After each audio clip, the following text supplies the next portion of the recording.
Welcome back to Industry Change. It's Richard Detergy, and today I've got Malcolm Gunning aboard. Welcome. Glad to meet you. And Malcolm is the president of the Real Estate Institute of Australia, the REIA. I wanted to talk to you because I just think that with every industry and the change of industry, I love to understand how that industry body is moving forward, is looking at the past, is looking at the future, and kind of figuring out what to go. Now, the Real Estate Institute of Australia, the REIA, is well known in this space, and you deal with a lot of that market and a lot of that change. And I'd love to know a little bit more about how your peak body has actually made the shifts and made the adjustments through all these changing times and technology and Airbnb. How have you kind of delved this process? Well, the Real Estate Institute of Australia has been going for, I think, 110 years.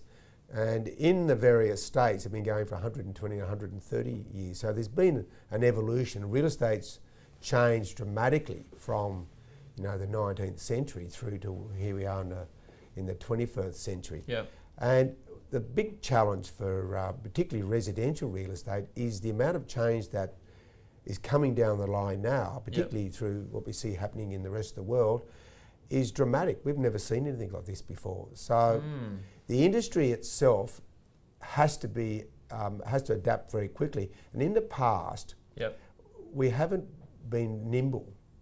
Change has been slow, and we've hidden behind or relied on regulation because residential real estate is highly regulated in most of the states. Sure.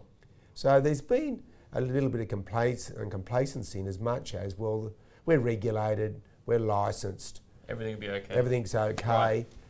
But as we know with Airbnb and with Uber, what they did to those industries. So we're looking over our shoulder and saying, what's coming? Right. And we're going to move quickly. It's a really interesting point you say there because, it's industries that have been pretty stable, and all of a sudden there's a new player on the block with a lot of backing, a lot of money behind it, a lot of change, sitting in, I almost like say, the grey area where they're not kind of coming to the front. They're just playing on the outskirts, but all of a sudden they're right on your doorstep then. That's correct, and we can see that with a range of areas. Look, you've got portals coming into the property management area, so you're looking at really having a platform where property owners and tenants can match up. So the property manager's position will be eroded. Then you've got rate my agent type arrangements. So, you rate your restaurant, you can rate your doctor. You rate for accommodation. So you're going to rate the real estate agents for sure. So a lot of real estate agents say, hang on here, we don't like this, but the public do. Whatever the public want, the public are going to get, and that's the big thing in real estate. Whatever the public want, whatever the consumers want, that's what they're going to get. That's what's going to win. Correct. So hiding behind a registration or that type of thing, you're not going to win business in the future. And I've been around for a long time. Look at my age, my lack of hair. Well, I've got the lack of hair too. So.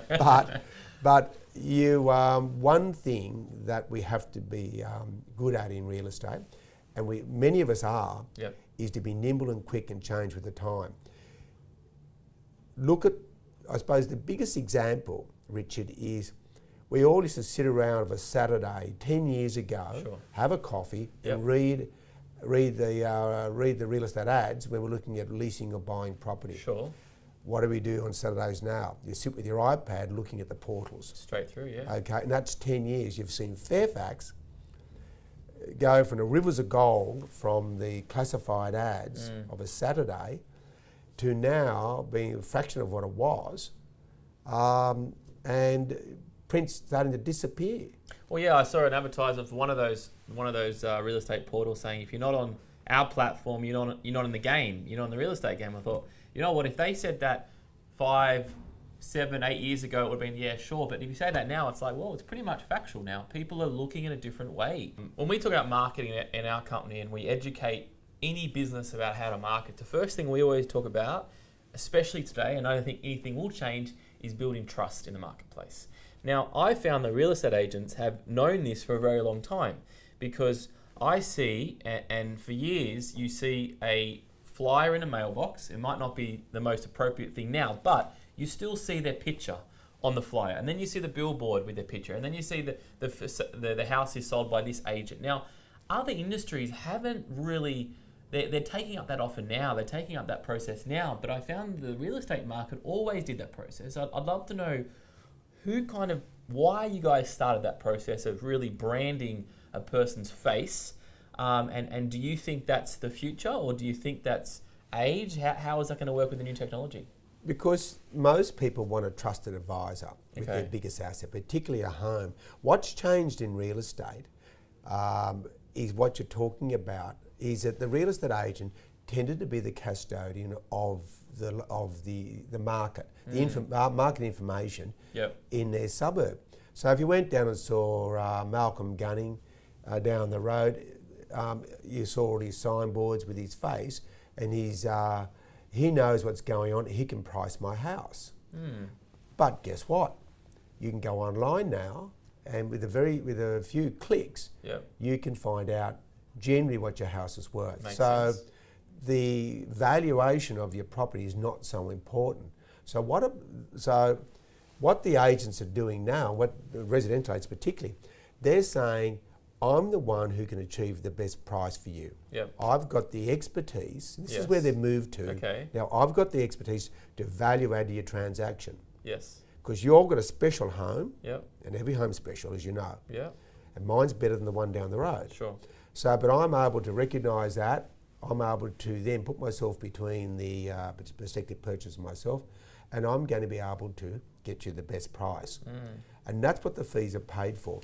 Those that think that the process, and this is where the cynicism came from the public, because the public started to believe that the process sold the house. Okay, and also we agents in Australia, particularly a lot of the young agents, there's been so much money made out in real estate, let there be no doubt, over the last 5 or 6 years, real estate agency, particularly residential real estate agency in Melbourne and Sydney, has been awash with money. Oh, well, we see that, Okay, so, but we agents, you might put our images on Facebook, not so much an old bloke like me, but a young man or woman have been very successful, made a lot of money. They have a photograph of themselves standing in front of a sold sticker, sold the property 10% over the reserve, and just in the corner of the signboard is their new Porsche. So what does Joe Public think about that? Okay, so most people think, when you, as a business person, you don't care. Okay, because you can negotiate that, it doesn't matter. But a lot of people think, hang on here, am I paying too much? Am I paying for their lifestyle? Paying for their lifestyle. So we became a bit brash. And that's why in New South Wales and to a certain extent in Victoria, when all this underquoting legislation came in, people got angry that the agent couldn't accurately tell them, a purchaser, tell them where they should be in the market to buy the property. Now, the market went mad. But so a lot of trust and a lot of the agent collateral disappeared during that time. That the collateral was being the custodian of the market value. The market value now, you take more notice of CoreLogic, Domain, or real estate. That's where they give you, they're the market monitor. So the agents lost that mystique. And said, well, I'll tell you what your property's worth. But Richard, you'd say to me, but I already know what it's worth. I already know that it's worth this amount of money. Now, what are you going to do to get me a better price than that?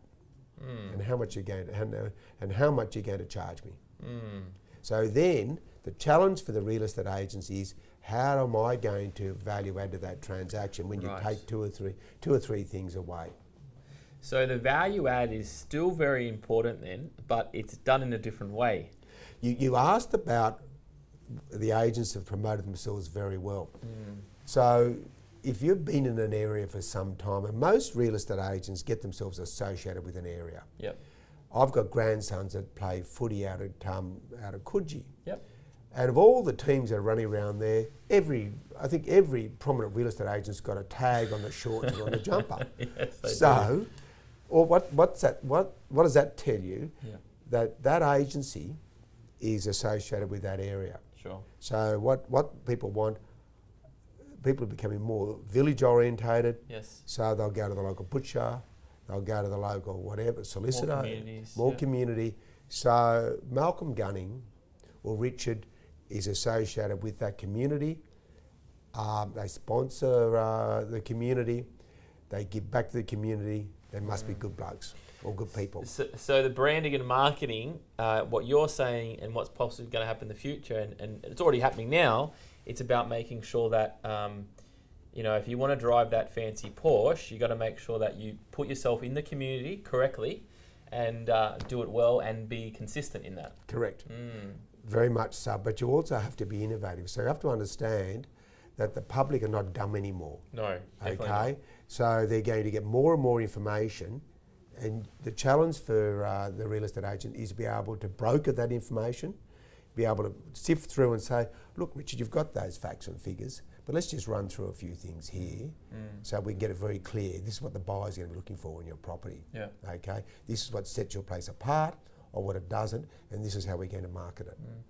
And correct me if I'm wrong, I mean, the future then will really be about providing a service as a real estate agent to stay in business. From what I'm seeing, what you're saying is providing a service that is second to none, providing convenience so that person can sell their property without having to do all that legwork, pretty much. True. And that's where the value will come It will. versus, I mean, with these new portals come in, there's going to be platforms that connects the buyers to the sellers. Happy days. But at the end of the day, people still want that trust and credibility. Richard, not all will. Yeah. From the information that we've got from the United States, which is a pretty sophisticated market over there, Sure. the real estate agents have lost upwards of 20% It's quite a lot. of the market in the last 5 years to areas which are low cost portals to sell your, or platforms to sell your property. Connect buyers and sellers straight away. We've got Purple Bricks coming in, Yep, which big is advertising at the big moment. advertising at the moment. So really, what happens is you transact your own property.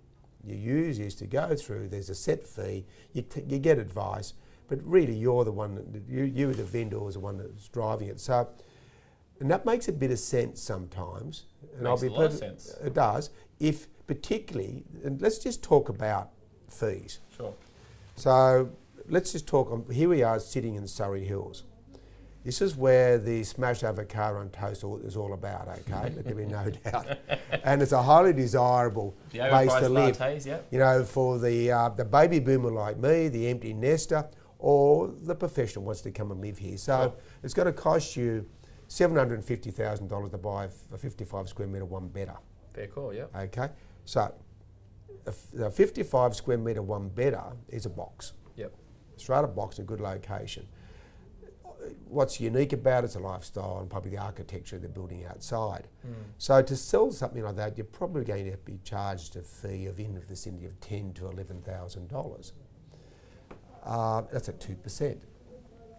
Let's just use that as an indicator, but you might be able to go to Purple Bricks and you can sell that for half that fee. Yeah. Okay, so and you'd say to yourself, well, how hard is it to sell Sure, that'd be the obvious question, I would say. the box, okay? Yeah. Yeah. So now there's an agent I know that works this area that specialises in that sort of property. Yeah. And if I said to him, look, I can go to Purple Bricks, he said, I know you can. But I've got a group of buyers that are going to compete for your property. I've sold so many over the last 7 or 8 years. I'll introduce this property to a group and I'm of the opinion that I'm going to be able to significantly add value to it. So if you're of the opinion that it's worth $750,000, I'm fairly confident I'm going to be able to get you a price above that because I'll create the competition. Got you. Okay? And you'll go, okay, so this is the challenge now. Most of the savvy vendors will want to negotiate the fee. You get me a bonus, I'll pay you a bonus. Sure. Okay, and a good agent say, yep, I'll back my skill. Yep. If I get you a bonus, you give me a fat fee. Yep. Most people like that idea. Yeah, Some makes people sense. don't. Yep. So the whole way we're doing business is, unless the agent can value add to the transaction, they're going to get a very ordinary fee. They're going to be disrupted. Makes sense. And the ordinary fee is then what the consumers are basically wanting to say, hey, that's fine.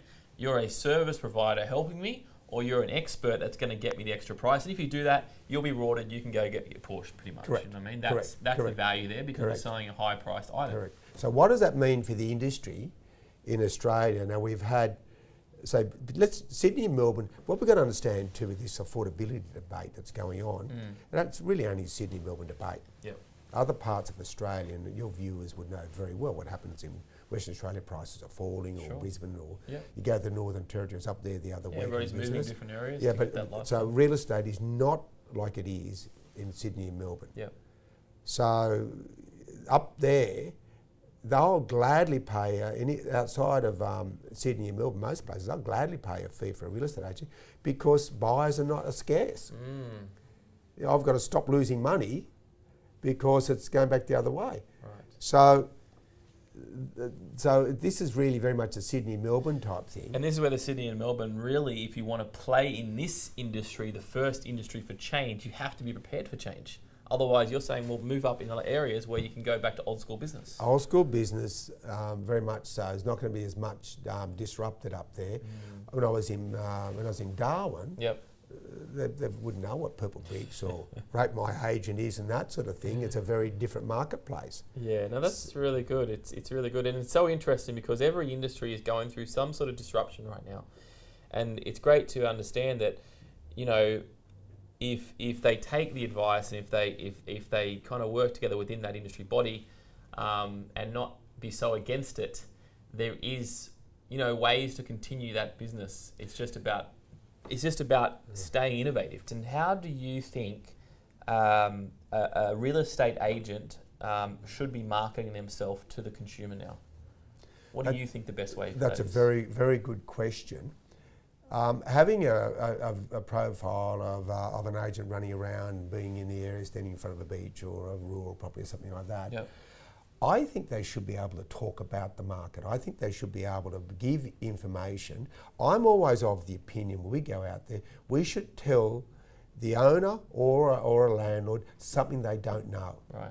Giving a lot of value. Correct. So what happens is the owner or the landlord of the property said, well, gee, I didn't know that. So first of all, they're recognising that you have some skill. Instead of just flashing your CV, they've got to understand that you've got empathy with them. You understand my house. Yes. You understand what I know is good about my house. And then what you've got to have is they've got to have that trust in your skill as a negotiator. In real estate, there's an old saying, if you can't sell yourself, you won't sell the house. I like this. So you're basically saying the first step is give value, give information that the consumer doesn't know or want to know, especially selling the house. Then they come to you and then they say, okay, you've got me hooked in with the content and the value you gave me. Now do you have the credentials, the qualifications, the experience to actually sell my property? Correct. So instead of going straight to show the flashy car, show what I've done, you got to go one step first and actually show a bit of value on front end. Correct. Last question, how do you predict the future? Our industry will continue to do very well. Yes. But the better agents will earn more. Yep. And the less professional agents will be disrupted. Love it. That's this week's episode of Industry Change. I thank you so much for your time. It's really great to get an understanding of your industry and how the REI is going to take that forward. No, thank you very much. Thanks so much. It's been very enjoyable. Thank you.